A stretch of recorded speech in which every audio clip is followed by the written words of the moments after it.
A gravação. Pode gravar, tranquilo. Tá. Nós estávamos falando então desse encontro de Nicodemos com Jesus, né?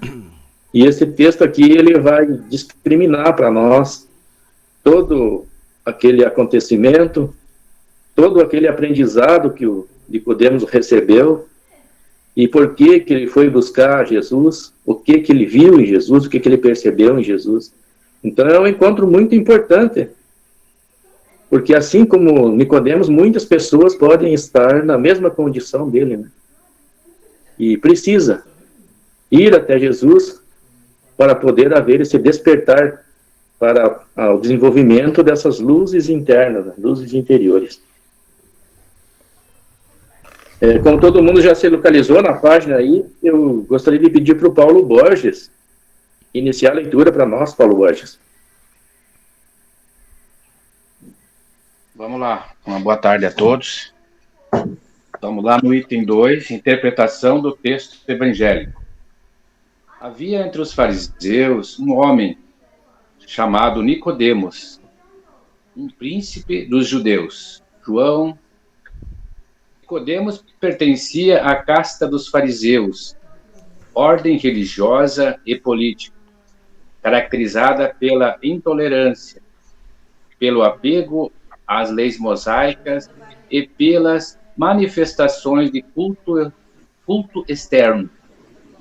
Os fariseus apresentavam as seguintes características: tomavam parte ativa nas controvérsias religiosas, servis, cumpridores das práticas exteriores do culto e das cerimônias, cheios de um zelo ardente de proselitismo, inimigos dos inovadores, afetavam grande seriedade de princípio, mas sob as aparências de meticulosos de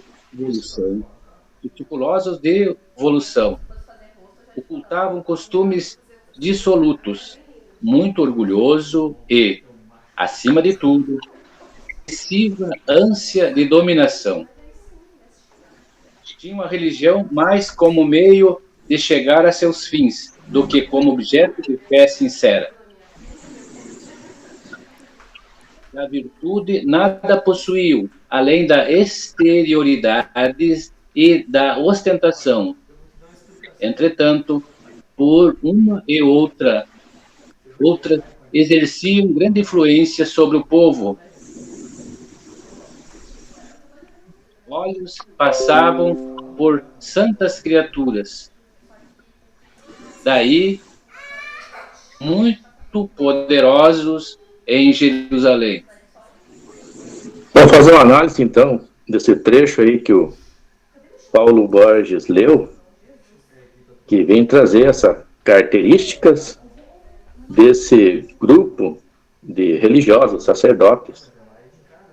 A gente comentou no outro sábado, não sei se vocês estão lembrados, que os fariseus, eles eram sacerdotes das sinagogas, né?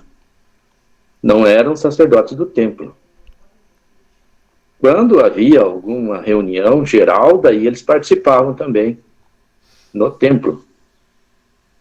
E no templo a gente encontrava os saduceus, outra categoria de sacerdotes. E o príncipe da sinagoga era Nicodemos, ele tinha um cargo importantíssimo na sinagoga. Seria o chefe da sinagoga, conforme o Severino Celestino nos relata, né? Ele é chefe da sinagoga. Já o Caifás era o chefe geral, era o sacerdote que comandava geral, chamava sumo sacerdote. E as vestimentas deles havia uma diferença. Os fariseus eles usavam uma vestimenta azul e branco, semelhante a algumas freiras, né, da ordem católica. E já os saduceus era diferente, era mais branco, com outros detalhes, né? Então, e eles realizavam, assim, culto externo com grande intensidade, semelhante a... Tem muitos espíritos que estão no movimento espírita, que reencarnaram, né, e encarnaram nesses povos, e de repente até teriam sido dessas correntes religiosas. E acabam, assim, realizando um movimento semelhante. Por isso que esse texto ele nos traz, assim, essa advertência, né, para nós ter o devido cuidado, de não nos apegar excessivamente no culto exterior, né, e cuidar com muito zelo do desenvolvimento da nossa alma, do interior nosso. Paulo Borges, eu sei que tu tem alguma coisa a falar a respeito disso, de um personagem aí da doutrina. Qual é o personagem? A história do irmão X. Você lembra da história do irmão X? Sim. Ele realmente ele foi um trabalhador, mas ele esqueceu de desenvolver essa parte assim do coração, do sentimento. Daí ele se assustou quando retornou ao mundo espiritual e viu que ele tinha pouca luz, ele não desenvolveu essa empatia, esse sentimento que é como é que é agora esqueci o nome, assim, as virtudes, né, o sentimento, desenvolver o sentimento, que muitos, às vezes, ficam ocultos nesses grandes trabalhos, mas desenvolvem essa prática. Então, ali ele fala, engraçado no texto, ele fala ali na proselitismo, eles eram amantes eles faziam propaganda, queriam que todo mundo, os cultos externos, essa simbologia toda, que hoje as pessoas ainda têm muitos sistemas assim, que é tipo uma aparência, é uma casca, porque é o importante, o nosso interior, às vezes eu não absorvo esse conhecimento do Cristo, então fica uma prática assim meia fora do contexto assim do Cristo mesmo. Qual é a tua opinião, Wilson, a respeito desse proselitismo que os fariseus faziam? E por que eles eram considerados inimigos dos inovadores? Proselitismo é diferente de desejar fazer prosélito. Você sabe a diferença, né? Muita gente diz que o espiritismo não deseja fazer prosélito e não deve fazer prosélito. É errado. Se nós formos olhar o livro dos médiuns, lá Kardec dá até uma receita, lá quando fala do método para fazer prosélito. Mas proselitismo é outra coisa. Proselitismo é você querer fazer com que todas as pessoas pensem como você, como em uma forma impositiva e como se fosse uma única verdade.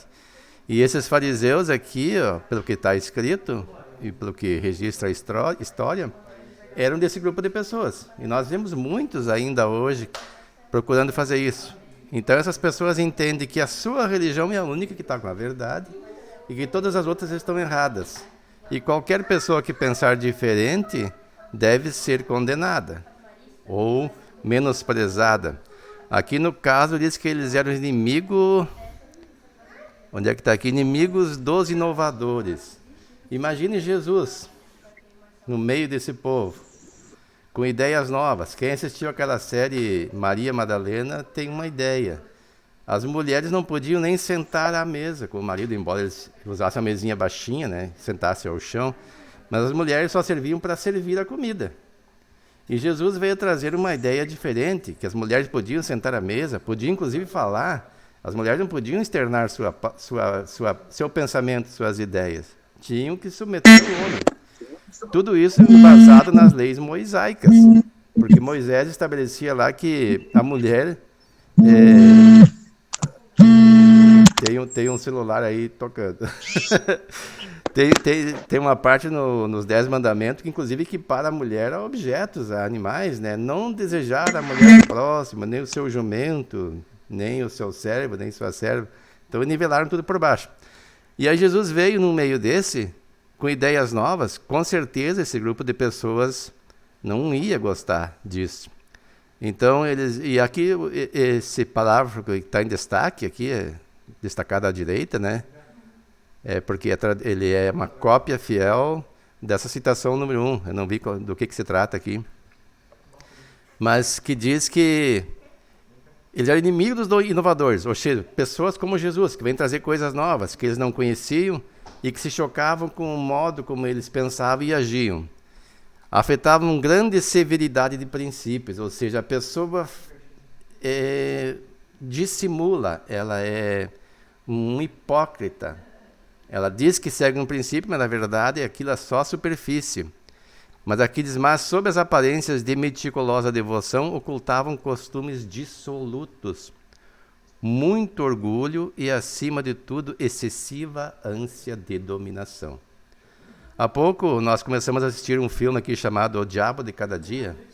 Até o nome não é muito atrativo, né? E eu achei estranho assim, o desenvolvimento do filme, nós não vimos o filme inteiro. Parece que ele mostra o que há de pior na sociedade e como as pessoas conseguem ou se perdem e fazem coisas absurdas. Tem um lado ali de uma pessoa religiosa que achou que tinha um poder acima do comum, um pastor, e daí ele se pôs em perigo, ele jogou aranhas, ele falou assim que aquilo que vocês têm medo, isso o demônio vai usar. Então, se vocês têm medo de rato, vocês vão se ver 1 milhão de anos sendo devorados por ratos. Botando medo nas pessoas, né? E daí ele disse que quando ele era pequeno, ele tinha medo de aranha. Mas daí Deus o abençoa, ele pega e joga um pote de vidro, assim, ele abre e se cobre de aranha. E aí no filme dá a ideia de que uma aranha picou ele. Daí inchou o rosto e ele... Depois que desinchou, ele se trancou num quarto e ficou lá mais de 2 semanas no escuro, rezando para Deus. E daí ele entendeu que ele tinha que entrar para um desafio maior. Tudo da cabeça dele, né? E daí analisando, eu e a Amanda, assim, como é que pode, quando a pessoa entra numa situação dessa, eu falei, né? Ela entra num estado de fascinação, mas o que faz? Daí ele entendeu que ele era capaz de ressuscitar mortos. E o que ele fez? Ele matou a própria mulher depois que quis ressuscitar. Eu digo, como é que não funciona bem a cabeça da pessoa? E na minha análise, essa pessoa se perdeu porque ela tinha uma grande ânsia de poder. A sua vontade não era servir a Jesus, não era servir ao próximo, era mostrar poder, dominação. E não sei o que vai acontecer mais no filme adiante, mas isso é o retrato da realidade. Quando nós interpretamos de forma errada as Escrituras, nós nos apegamos naquelas formas exteriores, na forma do poder de expulsar demônio, diversas outras coisas, poder de curar, etc. Mas com que objetivo? Objetivo de dominação. E aqui, da virtude nada possuíam, além das exteriores e da ostentação. Quanta gente se apresenta assim hoje? Entretanto, por uma e outra, exerciam grande influência sobre o povo, a cujos olhos passavam por santas criaturas. Daí eu ficava analisando quantas pessoas hoje, nos diversos setores da sociedade, que não tem nada além das aparências e dos rituais, sejam eles na área religiosa ou outras em que nós estamos inseridos, mas que por isso, apesar disso, ainda exercem grande influência sobre o povo. O povo, uma parcela grande das pessoas não param para pensar. Não se apegam. O que elas querem? Elas querem um milagre, querem aquilo que é fácil. O que as religiões fazem? Elas vendem a ideia que você tem que enfrentar um desafio para receber uma bênção de Deus. Eu vejo muitos pastores dizendo assim, eu lanço o desafio, aquele que der R$500 vai receber tal coisa, aquele que der 1.000 tal coisa. Quanto maior o valor, maior a bênção de retorno. E as pessoas caem. Parece incrível. Passados que são quase 2.000 anos, desde esse episódio aqui, parece que pouca coisa mudou. E o Espiritismo vem fazer que nós tenhamos uma visão diferenciada a respeito do Evangelho de Jesus. Outra coisa aqui, ó, eles se apegavam... Onde é que fala quem afetavam?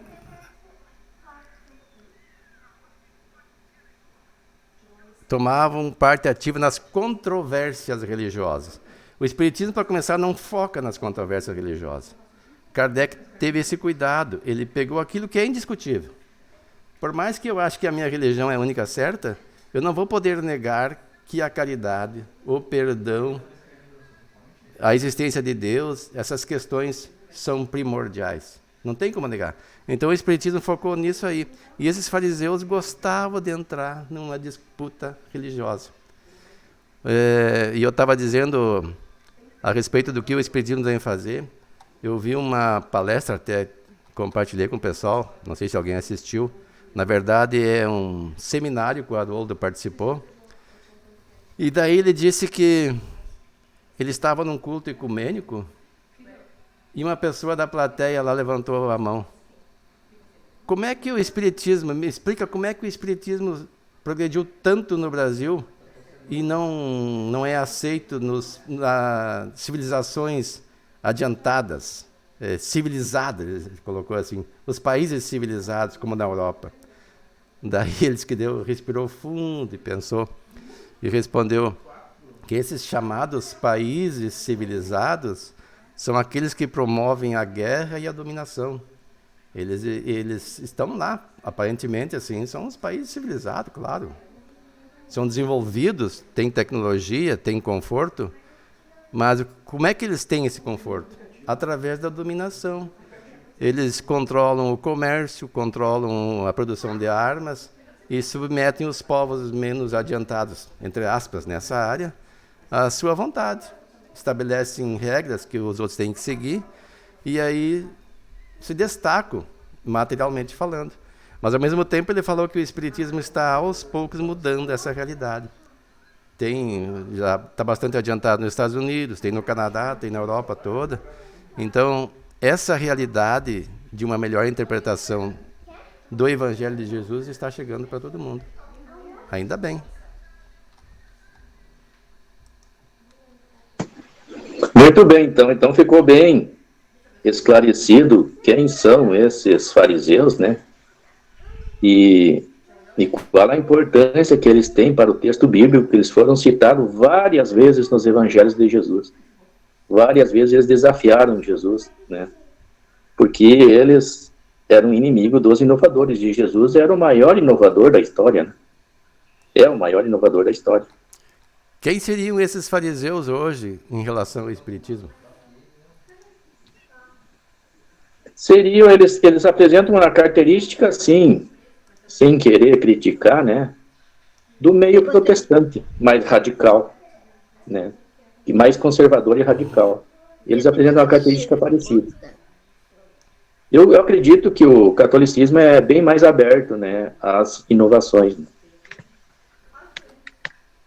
Então, gostaria de convidar a Claudilane para seguir na leitura para nós.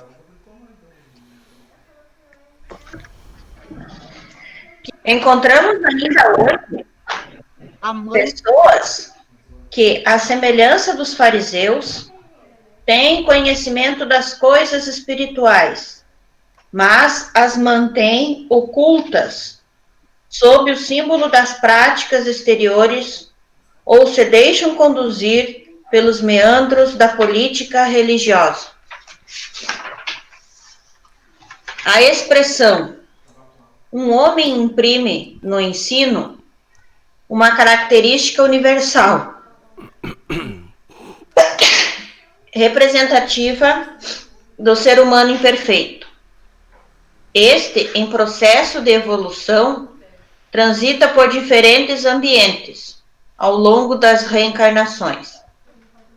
Usa, em cada uma delas, um tipo de vestimento, mas o processo evolutivo é lento, porque, se de um lado acumula considerável bagagem de conhecimento, revela dificuldades para aplicá-la. Essa dicotomia entre o que se sabe e o que se faz produz profundos conflitos à consciência humana.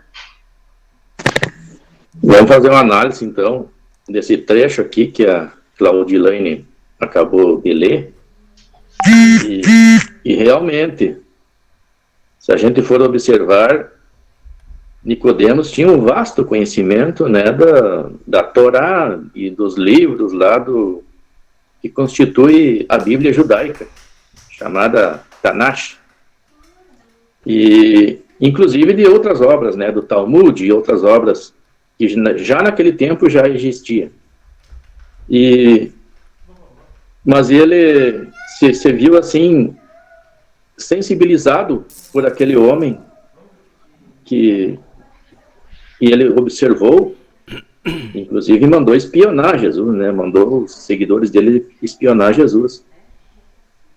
E percebeu que se tratava de algo vindo do alto, algo vindo dos céus, né? Então, nos dias atuais, nós podemos ter pessoas também que com essa característica psicológica, né, passaram por múltiplas experiências nas suas encarnações anteriores e sentem a necessidade de se despertar, de se transformar nesse homem novo, né, diante dessas revelações que a doutrina espírita ou outros ramos aí estão fornecendo à humanidade. Na era do espírito, né, existe essa necessidade de despertar. E eu gostaria de perguntar para a Terezinha Isolã se existe essa possibilidade realmente aí de existir esse conflito interno no espírito imortal, visto que algumas encarnações podem ter marcado ele mais do que outras. Qual é a tua opinião, Terezinha? Não sei, eu perdi.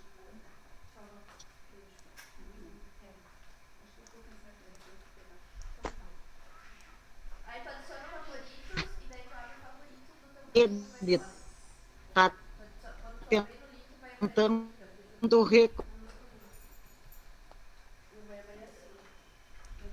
Eu acho que está difícil a comunicação ali com a Terezinha. O microfone dela deve estar com problema. Eu queria perguntar para a Claudilane, então, a mesma pergunta, Claudilane. Com certeza que sim. Sim, César. Porque aqui mesmo no texto diz, né, que há essa dicotomia entre o que se aprende e o que se consegue colocar em prática, e que isso traz esses conflitos à consciência. Até porque quando a gente está encarnado aqui na Terra, a gente tem toda essa influência social. Nós somos seres que fomos construídos socialmente. A língua que a gente fala, nós aprendemos no meio social que a gente vive. Junto com essa aprendizagem vem todos os conceitos do que é certo, do que é errado, do que é possível, do que não é possível, né? Então, isso entra em conflito, sim, muitas vezes com o que a gente já traz na alma, a respeito das nossas verdades que a gente aprendeu durante essa nossa caminhada, essa nossa evolução espiritual.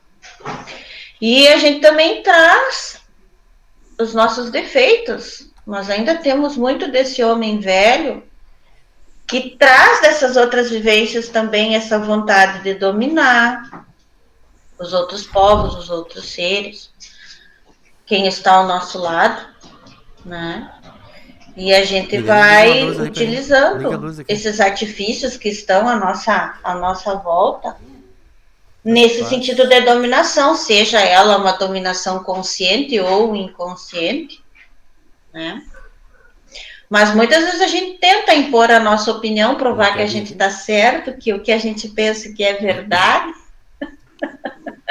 e nem sempre a gente consegue levar numa boa, né, as diferenças de opiniões das outras pessoas que pensam diferente da gente. Inclusive tem um rapaz aí que era amigo do Chico Xavier, não estou lembrado o nome dele agora. Ele relata muito que em conversas particulares com o Chico Xavier, foi revelado para ele que a humanidade da Terra teria que estar bem mais adiantada do que está. E nós começamos a nos mergulhar em conflitos, em guerras, e tivemos que ir reconstruindo sempre, né, o que havia sido destruído por esses conflitos e por essas guerras e por esses períodos de dominação. E que existem outros planetas que possuem um processo evolutivo semelhante da Terra. Inclusive, ele citou Marte, falou de Marte. E aí ele citou vários livros, né, que consta em que nível evolutivo se encontra o planeta Marte. Então, bem mais adiantado do que a Terra, que eles não tiveram muitos conflitos lá. Eles se desenvolveram, eles se uniram, né? E a Terra não, a Terra teve esse problema muito grave. E Marte, assim como a Terra, eram para estar com evolução semelhante. Assim. Por isso que ali naquela parte do data limite, o Chico ele alerta, né, que se houvesse uma terceira guerra mundial, nós iríamos perder cerca de 8 a 9 séculos para poder reconstruir tudo que havia sido destruído. Então é um prejuízo sério, né? E a humanidade precisa, então, superar esse homem velho, né? Que dominador, né? Que impõe a sua vontade sobre os outros, né? Para que nós possamos evoluir. Uma pergunta aí, César. Então, esses conflitos de consciência, que agora a gente nota que está bem aflorado, ele tem ainda um período longo para nós vencer isso aí? Esses conflitos de ideias, assim, ele estava previsto, né? E o texto apocalíptico, ele fala do Armagedon, que é um grande conflito de ideias, né? Ele materializa tudo, né? Mas ali, o Apocalipse, ele materializa tudo, mas ele traz revelações, é uma advertência para a humanidade não cair naquele erro, né? Para a humanidade se unir, se tolerar. E acontece que... Você fala de conflitos de ideia entre pessoas, umas com as outras, ou você cita aqui esse conflito de ideias da própria pessoa? Exemplo, a pessoa criou-se uma cultura, uma encarnação passada, após o seu desencarne, ela, tomando consciência, ela traça um projeto reencarnatório, ou os espíritos traçam para ela, e ela vem numa próxima reencarnação com outro objetivo, de se aperfeiçoar ou melhorar. Mas tem nela registrado aquele proceder, o que ela fez na outra. Aí, o momento que ela passa a trabalhar o novo homem, mas tem nela esse registro antigo. Ela não se conflita entre ela? Existe sim esse conflito interno, né? A pessoa, o homem velho em choque, o homem novo em choque com o homem velho. E conforme a superação, né? Se a pessoa conseguir vencer o homem velho, esse conflito não irá se estender para as outras pessoas, para a coletividade. Mas se ela não conseguir superar o homem velho, esse conflito se estende para a sociedade. Quem era, por exemplo, do movimento das cruzadas, não vai ter a mesma afinidade com quem era do movimento lá do salatino, dos muçulmanos lá do Oriente. E o Brasil recebeu espíritos de toda parte do mundo, né? E isso gera conflito. Uns são mais radicais, outros são mais liberais, outros são mais da espiritualidade, né? Conseguem entender mais a espiritualidade, outros têm mais dificuldade. Então era isso que estava sendo previsto. Tem os conflitos internos e os externos, né, que nós estudamos no sábado passado. Exatamente, os conflitos internos, isso que a gente comentou ali. A luz, né,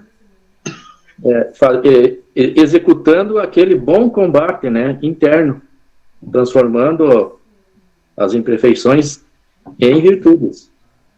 A educação dos sentimentos.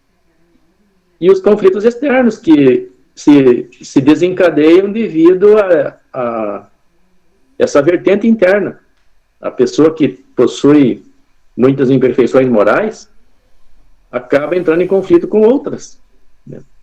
Pela lei da afinidade, como diz aqui, né? Outras pessoas que possuem características psicológicas semelhantes. Como o textinho que eu li aqui antes do Minuto de Sabedoria, né? A pessoa entra em atrito com aquele que é afim, possui um padrão vibracional baixo como o dela. Não sei se deu para entender. Sim, e esse conflito, na época que nós estamos vivendo agora, ele é um conflito de toda a ordem. Porque, segundo os estudiosos de outras áreas, né, a própria ciência que traz a física quântica hoje, eles falam que o planeta como um todo está mudando, a energia do planeta, o próprio sistema solar passou por mudanças, em termos de energia e composição como um todo. Então, isso acaba afetando todos os organismos vivos da Terra, inclusive o ser humano. Então, essa evolução que nós estamos vivenciando agora, ela está acontecendo para todos. E aqueles que ainda estão adormecidos, eles estão levando um impacto maior de toda essa mudança, de toda essa energia.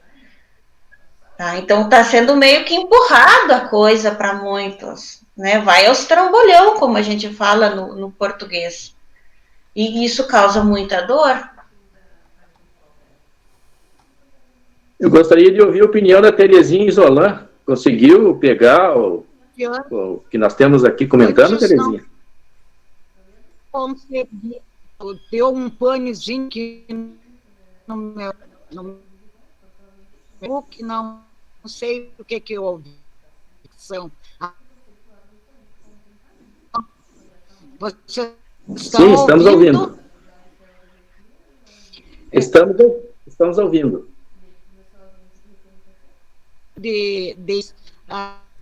Eu peguei que tu estava da história da humanidade, né? Através do que houve, então, os motivos, essas ideias, grandes guerras, né?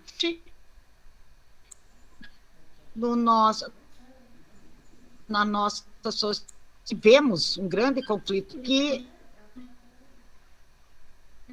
politicamente,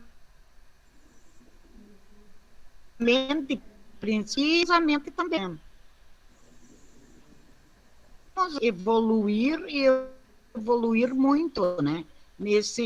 Nessa aceitação do novo, das coisas que a gente possa analisar e conseguir aquilo que for de praticar na nossa existência, nas nossas relações.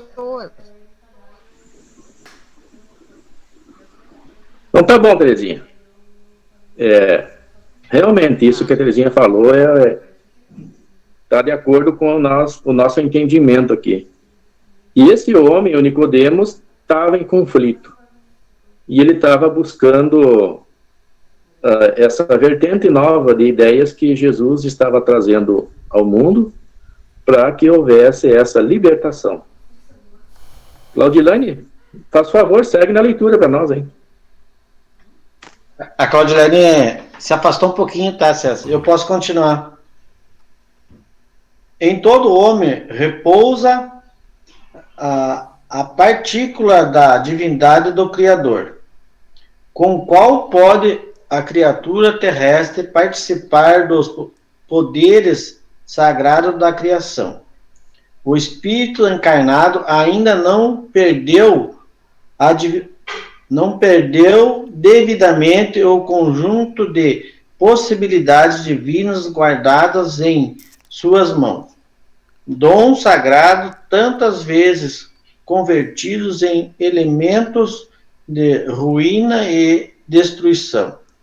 Entretanto, os poucos que sabem crescer na sua divindade, pela exemplificação e pelo ensinamento, são cognominados da terra santos e heróis, por afirmarem a sua condição espiritual, sendo justo que todas as criaturas procurem alcançar esses valores, desenvolvendo para o bem e para a luz a sua natureza divina.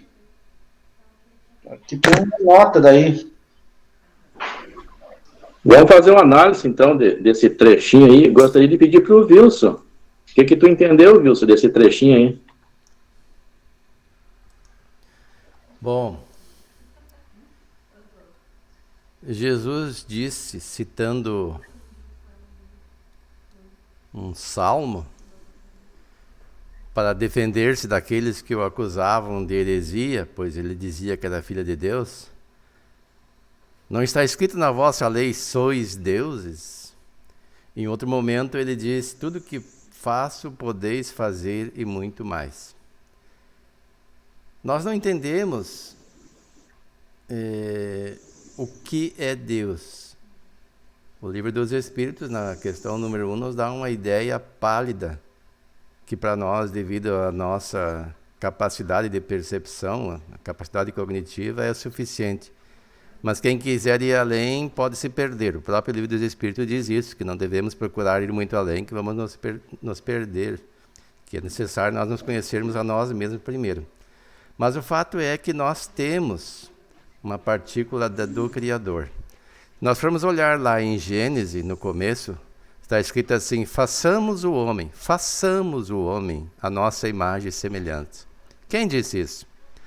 Aí as pessoas ficam discutindo que a Santíssima Trindade está provada ali, que Deus falava com Jesus e com o Espírito Santo. Aí os estudiosos do Espiritismo dizem que não, que na verdade era Jesus com os engenheiros celestes que programavam a vida na Terra. A nossa imagem e semelhança, então nós estamos à imagem e semelhança da forma humana que eles apresentavam naquele momento. E nós temos em nós todos esses germes, essa partícula do Criador. E nós podemos e participamos dos poderes sagrados da criação. Então nós somos coparticipantes. Qual é a missão da reencarnação? Uma delas é fazer a obra que compete ao homem nos planetas, aprimorando o planeta para receber espíritos mais adiantados e ele mesmo poder ali viver.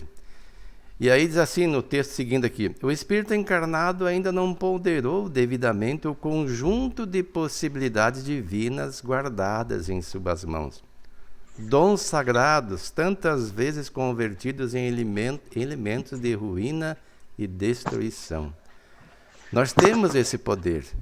Nós pensamos, mentalizamos e colocamos em ação as nossas ideias. E nós podemos fazer coisas boas e às vezes coisas não tão boas e até coisas muito ruins. Somos livres para isso, nós temos o livre-arbítrio. A única coisa que nos impede são as consequências, lei de causa e efeito. Há pouco, acho que foi o César que falava aqui, se nós entrássemos numa terceira guerra mundial, a consequência qual seria? Centenas de anos de atraso e de sofrimento para poder recuperar tudo isso aí. E aí prossegue: entretanto, os poucos que sabem crescer na sua divindade pela exemplificação e pelo ensinamento são cognominados na terra santos e heróis, por afirmarem a sua condição espiritual, sendo justo que todas as criaturas procurem alcançar esses valores, desenvolvendo para o bem e para a luz a sua natureza divina. Aí analisemos os santos, chamados santos da terra. Francisco de Assis. Que maravilha! Quem vê aquele irmão Sol, irmão Lua, gostaria de ser Francisco de Assis. Aí, Madre Teresa de Calcutá. Quantas pessoas gostariam de fazer aquilo e ter a fama da Madre Teresa de Calcutá? Irmã Dulce, Chico Xavier. Mas olha quantas lutas eles enfrentaram. Francisco de Assis, os registros da vida dele diz que era um velho, estava com câncer, estava com lepra, os dois olhos tinham sido cegados, porque era uma técnica que usavam na época para curar uma doença que, no caso dele, aconteceu porque ele esteve no deserto, inclusive prestando um serviço para a igreja, né, no tempo das cruzadas. E a luz do deserto, como não usavam proteção, não tinham conhecimento, acabou gerando esse mal nas vistas dele. E eles tratavam isso com ferro em brasa, mas deixou ele cego. E sabe qual é a idade que ele tinha quando morreu? Alguém sabe? São Francisco? É.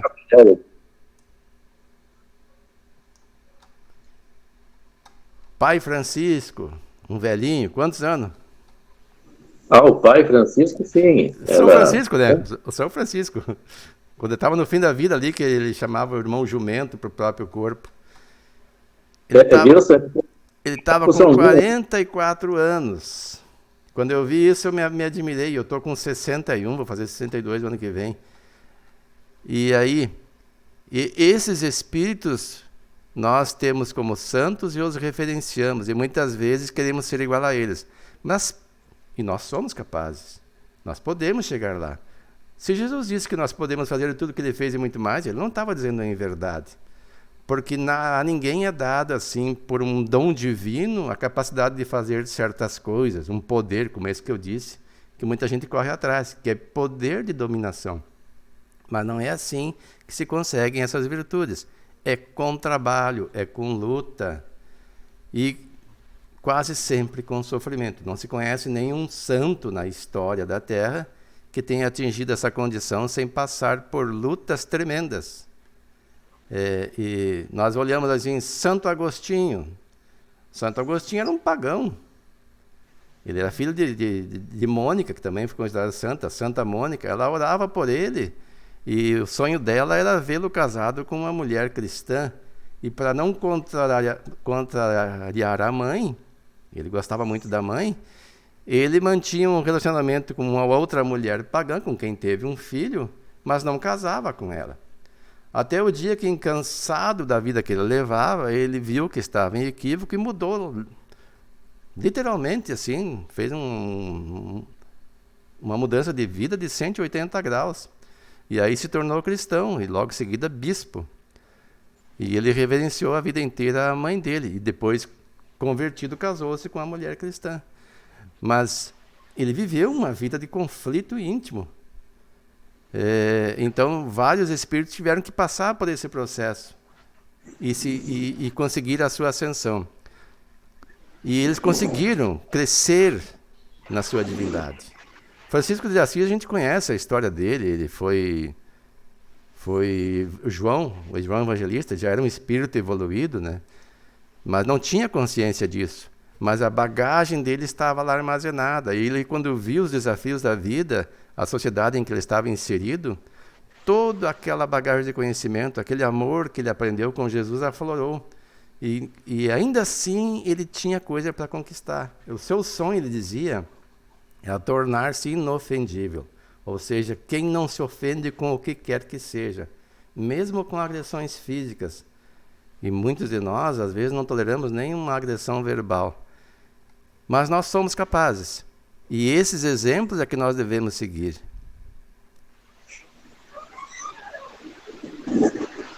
Muito bem. Eu gostaria de perguntar para a Claudilene, que chegou agora, no momento da criação do homem, conforme o texto lá de Moisés, no Gênesis, está lá escrito, conforme o Wilson falou aí, façamos o homem à nossa imagem e semelhança. Qual seria a imagem de Deus, né, que estava referindo o texto?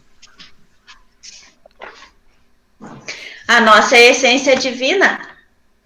Nós somos a imagem e semelhança de Deus porque nós temos livre-arbítrio, Deus nos deu consciência e a liberdade de escolha.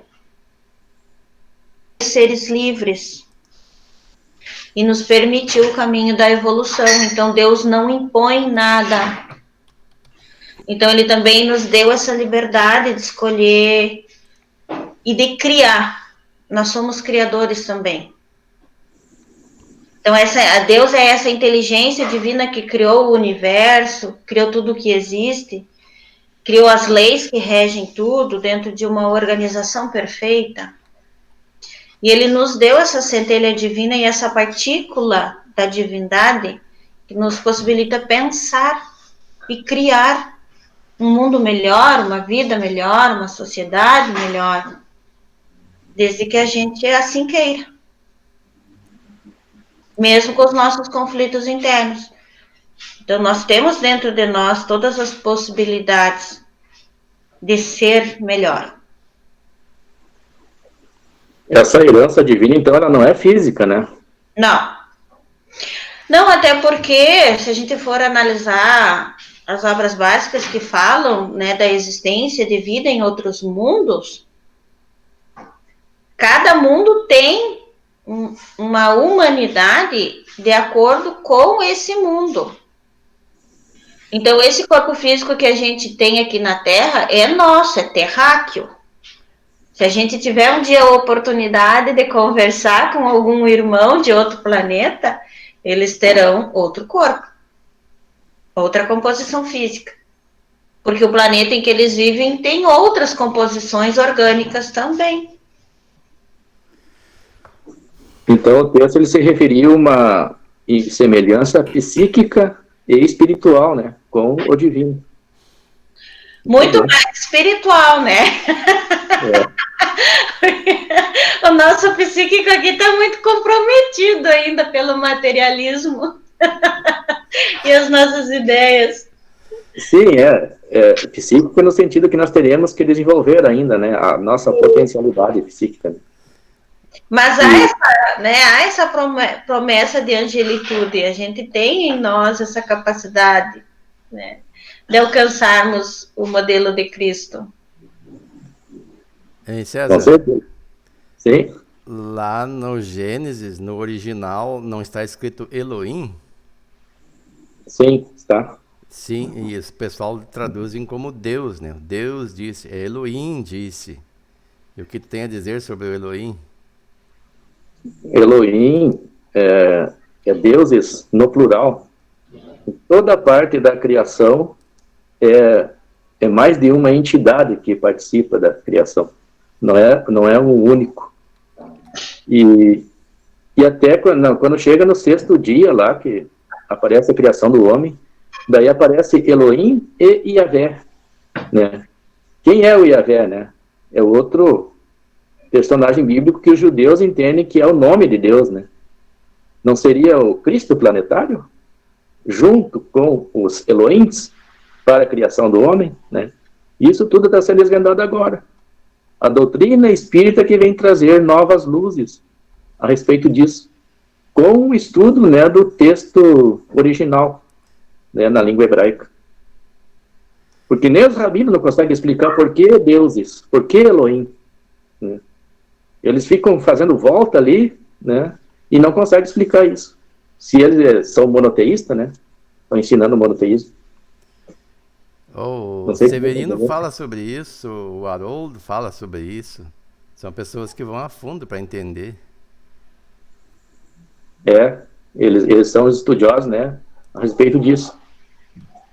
É que se a gente for olhar historicamente, foi necessário, de uma certa maneira, esse direcionamento, né, de Deus como um ser único, para a gente escapar daquele modelo greco-romano, egípcio, de muitos deuses, cada um com uma imagem, né, e cada um com um ritual, e esses deuses todos muito semelhantes ao ser humano, com raivas, com ódios, né, com desejo de sangue, porque aí tinha que fazer um ritual, tinha que matar seres humanos, ou matar animais, ou alguma coisa para acalmar a ira desse Deus, né? Então, nós tínhamos que sair desse padrão mental para algo mais elevado. Então, de um Deus único que seria diferente de todos esses outros deuses que as outras religiões tinham, que eram muito humanos.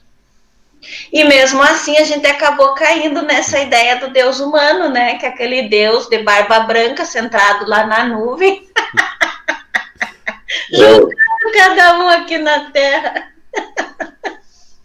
A doutrina espírita, ela vem nos libertar, né, desse Deus antropomórfico, né, que chamam. E, inclusive, vem esclarecer que existe o Deus único, né, universal, que criou o fluido cósmico ou universal.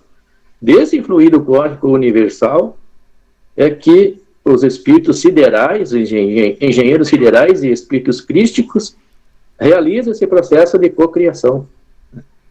Eu sei que a maioria do pessoal já entende isso, né?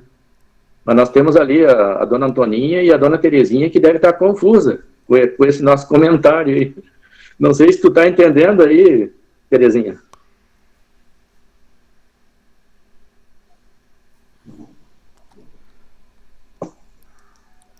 Acho que o sinal da internet lá não tá bom, eu não tô ouvindo elas. Mais ou menos. Estou tentando a linha, vocês são bem adiantados para mim. César, eu entendo assim. Estou estudando para me aprender, porque eu sou meia burra, né? Que diz no Evangelho, diz no Espírito, o maior mal da humanidade é das leis divinas. Que nós temos que estudar para aprender aquela parte que passou do fariseu, uma explicaçãozinha. O que houve entre o fariseu e o publicano? No caso, que eles tiveram. No caso, o publicano, dona Antoninha, ele era um representante do governo. Ele era um cobrador de impostos, né? Era um funcionário do governo, vamos usar essa expressão. E ele cobrava impostos e explorava muito aquele povo oprimido, aquele povo de Israel. E o fariseu, ele já é outra personagem, já é um sacerdote. Ele já não trabalhava para o governo. O governo de Israel, ele era submetido pelo governo romano. O romano é que dominava. Não sei se a senhora entendeu. Agora, mas eu não entendia. Tá bom. Obrigado. Inclusive, tem alguns publicanos que se tornaram seguidores de Jesus. Um deles é o Mateus. Mateus, ele era publicano. O outro deles é o Zaqueu. Zaqueu também era outro publicano, que se tornou apóstolo de Jesus depois. Eles se converteram, né? Sim, se converteram, né? Porque Jesus, ele não enxergava assim...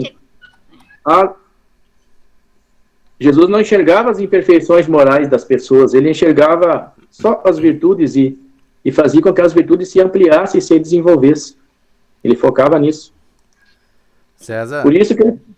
Sim? Essa expressão se converter dá a ideia que Jesus tinha uma religião que as pessoas se convertiam. Na verdade, ele não tinha nenhuma religião. As pessoas adotavam a filosofia de vida de Jesus e se tornavam-se seus seguidores. Eu não sei se é adequado a gente dizer que as pessoas se converteram. Se converteram a quê? Ao cristianismo? Mas não tinha cristianismo ainda. O cristianismo foi uma expressão usada lá pelos homens da Casa do Caminho para se distinguirem de outros tipos de prática, né? Que ao tempo de Jesus era só um homem, como é que podia dizer, um apóstolo, alguém assim com ideias diferentes, com um pensamento filosófico que veio revolucionar o mundo e que as pessoas ouvindo se encantavam com as ideias novas, encontravam naquilo verdade e adotavam aquele tipo de vida e seguiam para aprender mais. Exatamente, é só uma... Não é que se converteu, mas aceitou, né? Para mim, aceitar. É verdade, é convergir, né? Diante daquela nova corrente de ideias. É mais ou menos isso, né?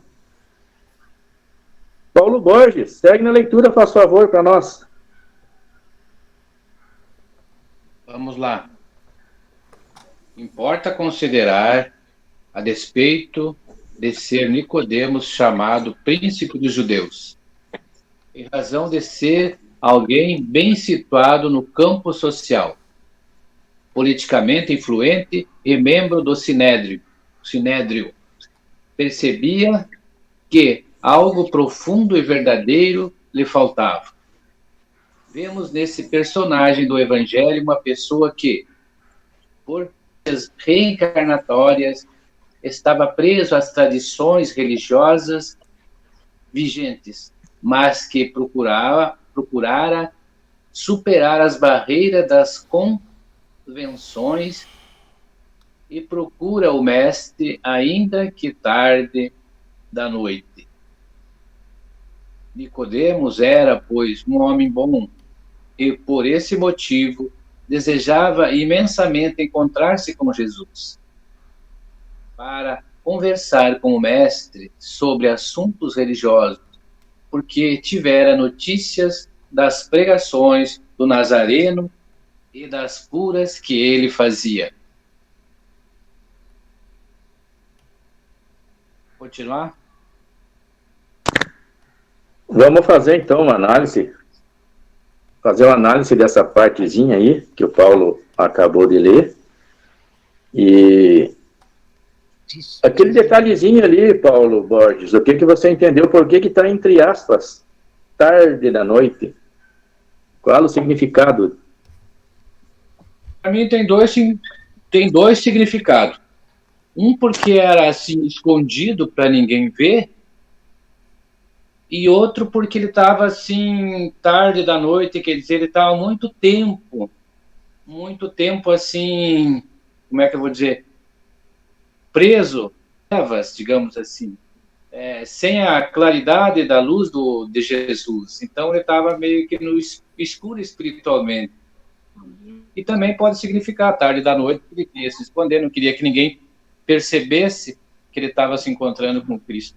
Mas eu fiz um monte, né? Ô, César, Pode falar, dona Antônia.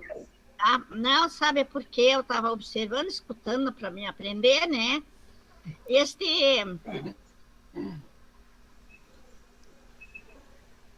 Estava trepando na árvore e que para que Jesus não via, né? Ele estava pregando, Jesus estava ensinando. Estava na árvore escondida, porque ele era aquele que roubava os impostos, né? E daí, quando ele disse entrar na tua casa, aí que ele desceu da árvore, eu não tenho bem certeza, por isso eu estou perguntando. Daí que o ensinamento daí que ele foi posar na casa. É essa parte que está sendo explicada?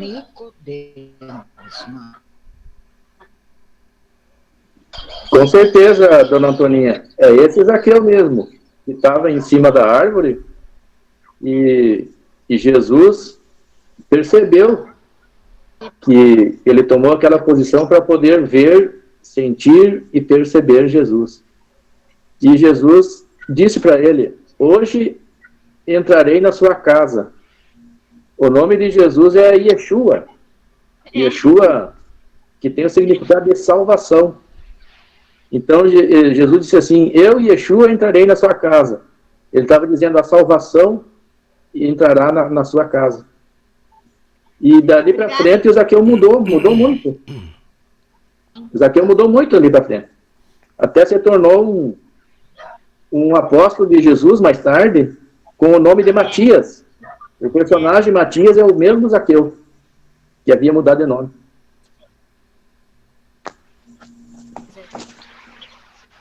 Nós temos umas ordens aí. O estudo é para isso mesmo. César? Pode falar. Fala. A Antoninha quer saber se é essa parte que a gente está estudando. Não, nós estamos estudando sobre o Nicodemos. Ah, sim, é. Não, Estamos estudando sobre Nicodemos. Apareci para ela aqui. Tá. Conseguiu passar para ela, dona Terezinha? Consegui, obrigada. Tá bom.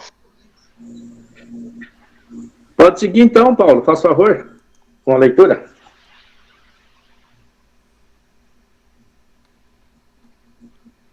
Tá fechado o microfone, Paulo. Tá certo ali que eu falei tarde da noite, que isso quer dizer? Tá certo, uma abordagem assim com muita precisão. É isso mesmo. Ele tem esse duplo significado, né? Tá, vamos lá então. Nicodemos era pai... Não, Nicodemos era um homem bom. Já passou, né? Já passou essa parte. Falei da história ali. A história se repete. Tá, vamos lá, que é meu computador aqui. A história se repete, semelhantemente conosco, convocados à aproximação da mensagem do amor, depois das desilusões e da construção da ineficiência dos títulos e valores do mundo. Procuramos outros padrões, nos colocar na rota segura da existência, investindo em novos conhecimentos espirituais. Aprendemos que qualquer vinculação a novas propostas, desvinculação das velhas, como bem nos esclarece o orientador espiritual. Cada um tem no planeta o mapa e dos seus serviços. O berço de todo homem é o princípio de um labirinto de tentações e de dores inerentes à própria vida na esfera terrestre. Labirinto por ele mesmo traçado e que necessita palmilhar com intrepidez moral. Portanto, destino traçado sob o ponto de vista do trabalho e do sofrimento e, sem paradoxo, tem de combater com o seu próprio destino. Não nasceu para ser vencido. Todo o espírito labora para dominar a matéria e triunfar dos seus impulsos inferiores. Busquemos, pois, nos guiar por esta lição do Evangelho, ilustrada no diálogo corrido entre Jesus e Nicodemos, uma vez que é sempre útil vencer os obstáculos e procurar Jesus. Wilson, o que tu tem a nos dizer a respeito desse trecho aqui? Pergunta para mim? O que tu entendeu aí? Ele está traçando um paralelo. Esse movimento psicológico. O paralelo que traça aqui na narrativa e também nas palavras que se destacam é que, embora a gente ache que age diferente do Nicodemos, até pouco tempo nós agimos semelhantemente a ele. Diz que a história se repete semelhantemente conosco. Nós fomos convocados a nos aproximarmos dessa mensagem de amor depois de muitas desilusões. Nós resistimos por muito tempo. E o Espiritismo é recente na Terra. O Evangelho já é desde o tempo de Jesus. Mas o que se pegava mais no Novo Testamento? Se fixava mais lá no Apocalipse, nas coisas que dão medo, a figura do demônio, para jogar medo nas pessoas e dominação das massas. Por muito tempo, inclusive, os cristãos não podiam nem ter acesso à Bíblia. A Bíblia é uma coisa da igreja. Depois, com Gutenberg, que mais tarde que foram impressos os primeiros exemplares e disponibilizados ao público. Mas os problemas de traduções, de cópias, nos trouxeram tudo meio que difícil compreensão. Aí vem o Espiritismo com uma ideia nova, e nós no começo, a humanidade, tínhamos um receio das questões espíritas. Assim como Nicodemos, as pessoas... Nós fomos olhar a história do Espiritismo no Brasil. Lá conta, na Sociedade Espírita Fé, Luz e Caridade de Novo Hamburgo, que havia pessoas que à noite vinham ao centro, porque as reuniões eram à noite, estacionava o carro em outra rua longe para não ser reconhecido que frequentavam aquela casa. Hoje tem até um certo status a pessoa ser espírita, mas imagine as dificuldades que esses pioneiros enfrentaram. E assim como Nicodemos veio à noite, literalmente à noite, não só no tempo em que ele perdeu, mas também na questão assim do dia e da noite, né? Lá também aconteceu com eles e aconteceu certamente conosco em outras encarnações quanto a essas verdades novas.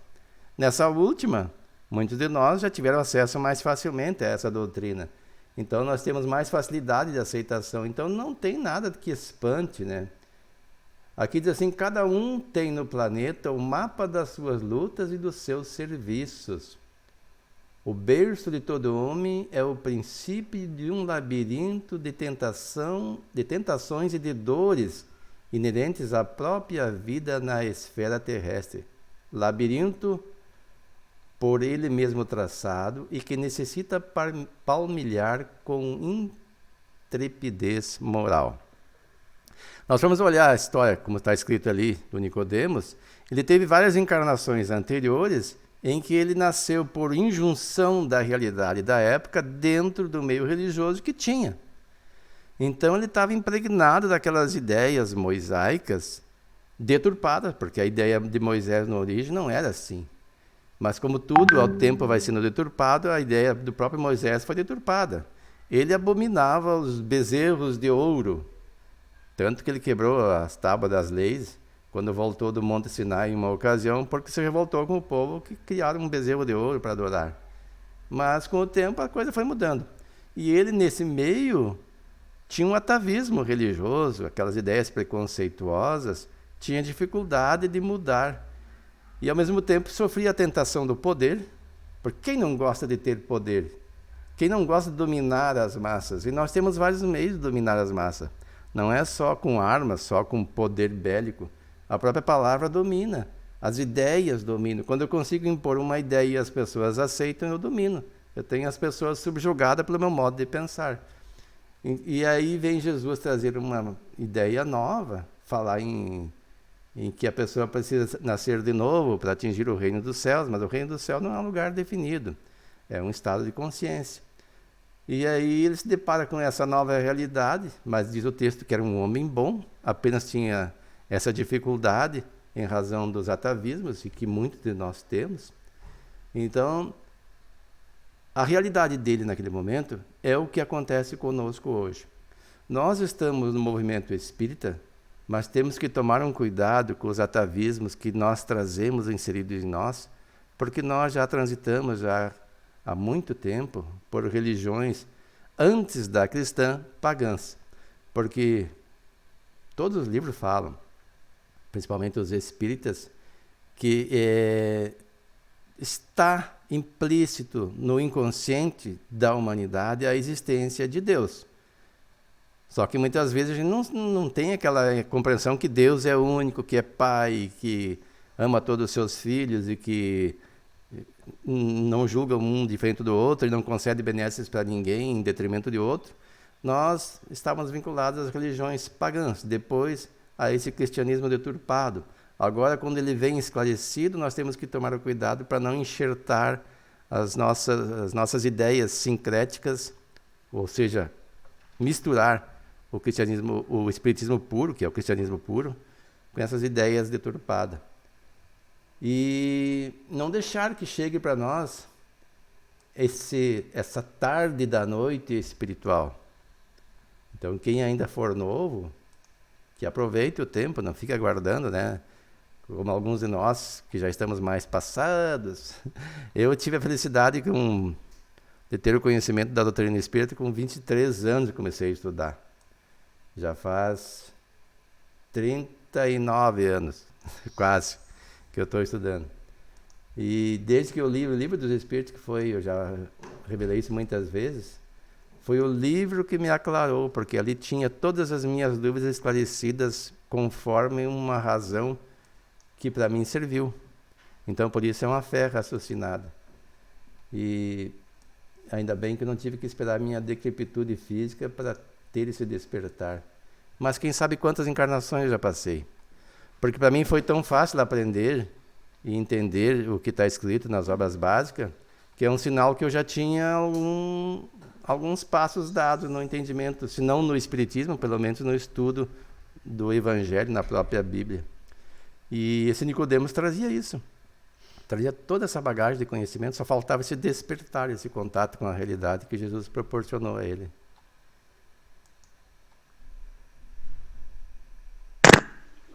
Muito bem, então. Paulo Leiter, nós estamos inseridos num sistema humano. O que dá para entender quando Jesus falou que o meu reino não é desse mundo? Mais pra frente, nós, assim, semelhante ao Nicodemos, né? Estamos inseridos. E ele buscou Jesus. O que Jesus quis dizer com isso? Meu reino não é desse mundo. Ele entende, eu entendo que Jesus quis dizer que Nicodemos não se apegasse muito às coisas da terra, porque o mundo dele era um mundo diferente, um mundo espiritual, que aqui é um momento passageiro, e que as coisas são muito mais profundas, tá? E que ele teria que buscar a grandiosidade espiritual, e ali estava o verdadeiro mundo dele. É isso que eu entendo, Celso. Exatamente, Paulo. Tu fizeste aí uma excelente abordagem. O Nicodemos, apesar de ele ser um fariseu, né, estudioso, ele havia criado, como o Wilson falou aí, uma bagagem enorme de atavismos religiosos e culturais com ele. E daí ele pegou e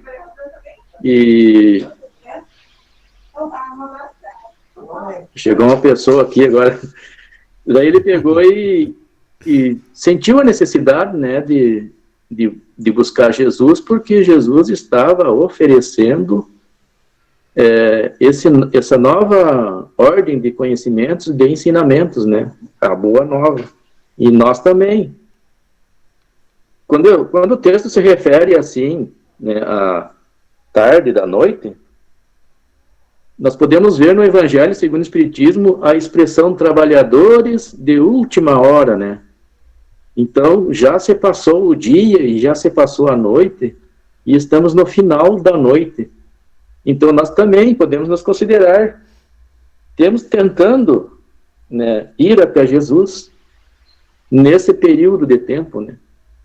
E, de repente, nós passamos muito tempo na escuridão dos ensinamentos da espiritualidade, e agora nós estamos nos deparando, estamos visitando a Jesus, que a sua nova mensagem está vindo através dessa doutrina, da doutrina espírita, que é a terceira revelação de Deus. Então, nós também, semelhante ao Nicodemos, estamos nesse processo de visitação a Jesus tarde da noite. Né? Wilson, gostaria de ler mais um trechinho para nós, hein? Posso ler. Só aqui um que me chamou a atenção, uma frase. Diz assim: portanto, qualquer alma tem o seu destino traçado sob o ponto de vista do trabalho e do sofrimento. E sem paradoxo, tem de combater o seu próprio destino, porque o homem não nasceu para ser vencido.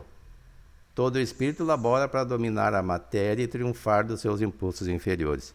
Aí eu pensei, mas o que é esse sem paradoxos? Fui olhar o que é paradoxo aqui na internet.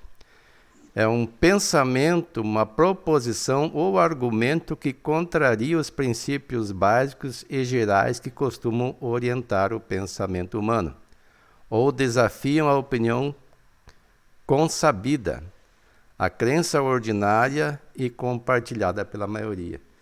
Então é sem desviar do que é correto, sem agir contrário àquilo que entende que é certo.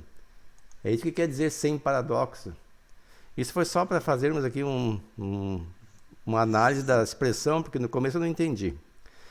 Mas prosseguindo.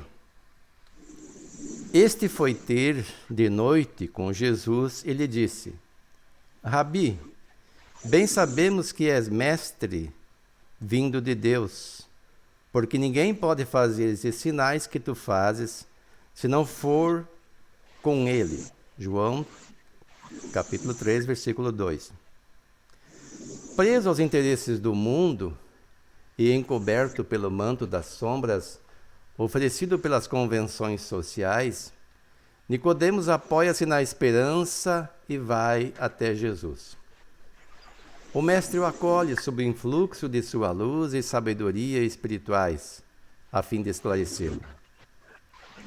Do ponto de vista histórico, o fato se deu à noite. Entretanto, retirando da letra o sentido espiritual, entendemos que a palavra noite, entre aspas, indica trevas, escuridão, em oposição a dia, indicativo de luz, claridade. No contexto da passagem evangélica, Nicodemos simboliza alguém que já identificou os pontos obscuros, de trevas, existentes em si mesmo, representadas pela ignorância que ainda possuía. Procurar Jesus foi um ato de sabedoria, reconhecendo o Senhor como o mestre capaz de conceder-lhes as orientações seguras de que tanto necessitava. Se alguém é movido pelo impulso de aprender, sempre parte de um ponto de referência. Foi o que aconteceu a Nicodemos ao afirmar: Rabi, bem sabemos que és mestre vindo da parte de Deus. Ora, Rabi é uma expressão cujo significado é meu mestre. Quer dizer que mesmo antes de conversar com Jesus, Nicodemos reconhecia a grandeza do Senhor. Ele acreditava na origem divina de Jesus, na sua superioridade espiritual, diferente do julgamento existente entre os seus irmãos de religião. É oportuno destacar também a postura humilde desse doutor da lei, dizendo: bem sabemos que és mestre. Nicodemos dá testemunho das limitações espirituais que possuía, embora fosse orientador em Israel. Acreditava em Jesus, mas ainda não compreendia a sua mensagem. Por meio de reflexões íntimas consequentes da fé raciocinada, entendeu as ações de Jesus tinham procedência divina. Entendeu que as ações de Jesus tinham procedência divina. Não basta dizer que os fatos vêm de Deus. E para chegar ao conhecimento desses fatos, temos de estudar justamente o que Jesus fazia questão que fosse estudado, ou seja, a vida eterna. A atitude de Nicodemos nos transmite outra lição, não menos valiosa. A de alguém que, tendo como base as noções espirituais que possuía, soube observar Jesus, refletir sobre os seus ensinamentos para, convicto, afirmar que o Senhor era um Espírito vindo de Deus, porque ninguém pode fazer estes sinais, se Deus não for com ele. Pessoal, o que você entendeu aí desse trecho aí, enfatizando aí principalmente por que o Nicodemos conseguiu definir que Jesus teria vindo de Deus, teria vindo do alto? Olha, Nicodemos, como um doutor da lei, há muito já tinha estudado as características dos profetas enviados por Deus. E dentro do judaísmo havia, e ainda há, para alguns, uma minoria já aceita Jesus como o Messias, a crença de que Deus mandaria o Messias libertador, um espírito que viria num tempo predito para tirar o povo judeu do sofrimento. Entendiam errado, é claro, dentro da religião da época, por isso que muitos ainda não o aceitam como mestre que ele é. Mas Nicodemos sabia que esse espírito tinha que ter um poder muito além daquele comum que ele via nas pessoas que ele conhecia. E esse poder se manifestava em Jesus. Jesus curava cegos, fazia paralíticos andar, em mais de uma oportunidade fez pessoas que tidas como mortas voltassem à plena energia física. Nós entendemos como estado de catalepsia, né? Na Bíblia consta lá que estavam mortos. Tem catalepsia e tem um outro estado que é mais profundo ainda, em que a pessoa olha e pensa que a pessoa está morta, mas tem inclusive as características, que é o estado de letargia, né? Tem até, às vezes, até exala um mau cheiro. Então, acredita-se, pelos estudos da doutrina espírita, que esses espíritos estavam em estado de letargia. Mas, mesmo assim que fosse um estado de letargia, qual pessoa, por uma simples palavra, transmissão de energia, consegue despertar alguém desse estado e trazê-lo à plena vida? Então, e as suas palavras traziam esperança, consolo para as pessoas, reanimavam. E sempre sábias, diante das situações, mesmo das armadilhas, ele conseguia contornar as armadilhas impostas a ele e trazer uma lição de moral para quem o ouvia, para quem presenciava. Então ele percebeu que, de fato, aquele homem era mais do que as pessoas dentro da religião judaica diziam que ele era, porque diziam que ele era um rebelde, alguém que veio desvirtuar a lei, trazer ideias perniciosas para as pessoas, e ele não via isso. Ele tinha quase que a convicção plena de que Jesus era mais do que isso. Tanto que ele já reconhecia em Jesus um mestre. E um mestre, ele chamou ele de Rabi, né? Ele reconheceu nele alguém que sabia mais do que ele próprio sabia. Só que ele precisava de alguns esclarecimentos. Ele não entendia como é que isso se dava. Ele precisava ouvir daquele homem para ter convicção plena. Então ele foi ter com Jesus. E na sua conversa com Jesus, ele saiu de lá, acreditamos nós, satisfeitos na sua busca. E na verdade ele representa aquilo que a sociedade como um todo, na maioria, ainda somos. Pessoas que temos um conhecimento de que é o Filho de Deus destinado a nós, e que aceitamos Jesus como o enviado de Deus, mas muitos de nós queremos tê-lo como um salvador místico, que basta crer nele que estamos salvos. Ainda precisamos ter com ele, entender o seu evangelho e saber que não é assim. Ele não veio salvar ninguém, ele veio mostrar o caminho da salvação pessoal. Cada um salva-se a si próprio. E daí o que ele diz: ninguém atinge o reino de Deus sem nascer de novo. Como é que nós vamos nos salvar? Renascendo várias vezes, reencarnando várias vezes e avançando em cada encarnação o que for possível, esforçando-se para, o mais rapidamente possível, reduzirmos esse número de reencarnações e nos salvarmos da nossa ignorância, das nossas imperfeições, dos nossos vícios, das nossas inclinações inferiores. É esse o paralelo que eu entendo que a mensagem nos traz. Muito bem, então. Então, essa parte aqui até agora está muito bem compreendida pelo que eu vi, pelo que eu percebi. E o assunto, ele cada vez se torna mais interessante. Nos próximos sábados, nós vamos entrar falta um minuto, na verdade, né? Quando Jesus se referiu na verdade te digo que aquele que não nascer de novo não pode ver o reino de Deus. Então, vai ser estudado ponto a ponto toda aquela conversa que houve de Jesus com Nicodemos. E naquele momento ali, conforme o texto fala, Nicodemos representava todos nós, né? Que estamos buscando esse encontro com Jesus. E ele, Nicodemos, realmente ele se transformou após aquele encontro que ele teve com Jesus. Até tem uma obra, A Jornada dos Anjos, que relata que Nicodemos, juntamente com José de Arimateia, não votaram para que Jesus fosse condenado, né, naquele julgamento que houve. Eles votaram pela absolvição de Jesus. E os dois que foram retirar Jesus do sepulcro de forma assim sigilosa, para que Jesus não fosse jogado na vala comum e não fosse, o corpo dele, né, não fosse comido pelos animais. Então, e ele até estranhou quando o Nicodemos encontrou José de Arimateia lá e nenhum sabia que o outro ia, né? Eles estranharam, né? E os dois haviam já compreendido que Jesus era o Messias. E assim nós, né? Nós também temos nessa busca de tentar internalizar todos os ensinamentos de Jesus na nossa alma. Chegamos no nosso horário já, pessoal.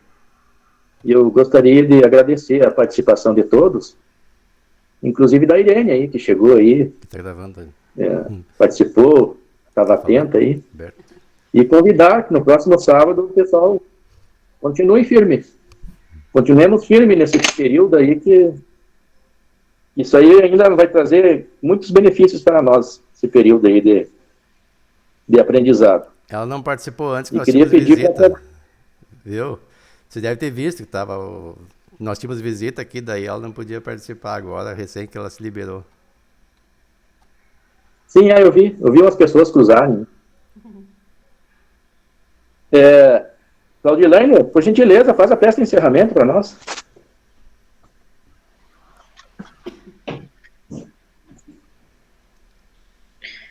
Neste final de tarde, nós agradecemos a espiritualidade do bem que se fez presente conosco neste momento de estudo e aprendizado. Que as bênçãos divinas se derramem sobre o nosso lar, nossos familiares, nossos entes queridos, todos os nossos antepassados. Que a luz dessa oração se faça presente junto com outras orações em outros lares, por todo o planeta Terra, e que sejam uma corrente de luz que abençoe o nosso planeta, e que o coração de cada um que está encarnado na Terra hoje possa ser iluminado por essas luzes que vêm do alto. E que cada um a seu tempo possa despertar para as verdades do Cristo e do amor incondicional. Que a mudança que a Terra passa hoje possa transcorrer da maneira mais suave possível. Quanto mais rápido for esse despertar, mais suave será essa mudança. Que as nossas orações colaborem para esse despertar e essa mudança mais suave. Senhor, obrigado por todo o amor que nos dedica, pela liberdade que nos dá de evoluirmos cada um a seu tempo. Obrigado por nunca desistir de nós. Obrigado pela oportunidade de cada reencarnação e do aprendizado que foi tido em cada história que vivemos.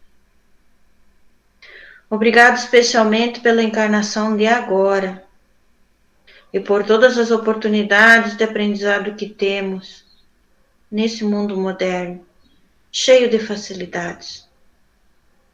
Obrigado, Senhor, pela tecnologia, pelo avanço da ciência que nos traz mais saúde, Senhor. Muito obrigado. Agradecemos pelo nosso bem-estar físico.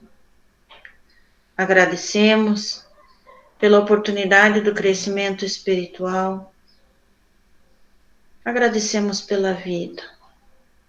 Muito obrigado.